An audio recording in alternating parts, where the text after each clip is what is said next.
morning. We are back at 8:20, and we're with today's real estate, the arrival of the spring real estate buying season. After the painful boom and bust, have the rules now changed? Today, financial editor Jean Chatzky has some critical advice before you go house hunting. Jean, good morning. Nice to see you. Nice to see you. Generally speaking, there's some action out there in the housing market, isn't there? It's heated up a little. It has heated up, particularly because the first-time home buyers credit, the $8,000 that's on the table. You have to go to contract by the end of this month in order to capture that. So a lot of people have been in the market to try to get that money. And they're not going to do it if they're out there casually looking for a home right now. You know, if you have super lawyer powers, maybe but probably not. The first thing you say you need to do if you're about to buy a house is before you make an offer, you've got to make sure that your finances are in order. What does that entail? You got to pull your credit report, and you want to look at actually all three of your credit reports. You can get these from annualcreditreport.com because you've got to make sure that your credit score attached to those reports is in good shape. It can mean the difference on a $300,000 mortgage of several $100s a month in monthly payment. And so you pull your credit reports, you make sure there are no errors, you pull a score, and then you go forward. By the way, how long does that process take? Is it somebody can do in a day, in a week, in a how long? You can do it in minutes. Okay. I mean, literally, go to Annual Credit Report and go to Credit Karma to get a free score. As part of getting your finances in order before you make an offer on a house, an important thing to do is get some cash in the bank. Because the days of being able to buy a house with no money down are over. Today, they want you to have about 10% as a down payment at the very minimum. And in some cases, if you want to buy distressed properties or if you want to buy a bank-owned property, they're going to look for you to have 20 or 25%. So putting some cash away is really important. This is probably the biggest purchase you're going to make in your life. So clearly you want to think carefully. So much talk about interest rates rising, prices are fluctuating. Is this, in your opinion, a good time to lock in a 30-year fixed rate interest? Absolutely.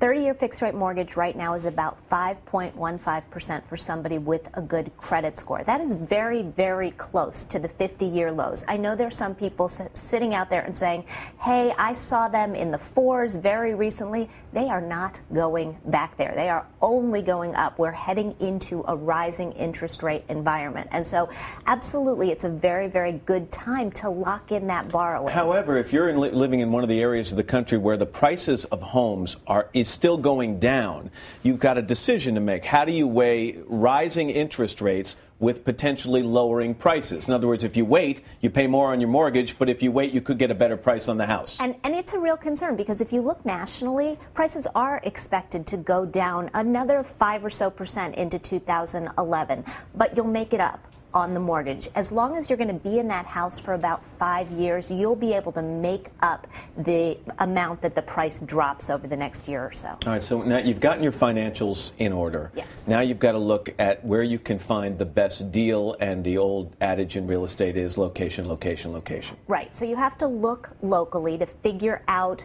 if your community is one of those where prices are on the upswing or prices are going down. You want to go to sites like Zillow.com and PropertyShark.com that can tell you what houses are actually selling for, because you know the old adage that you're just supposed to go in and offer 5 to 10% below whatever they're asking.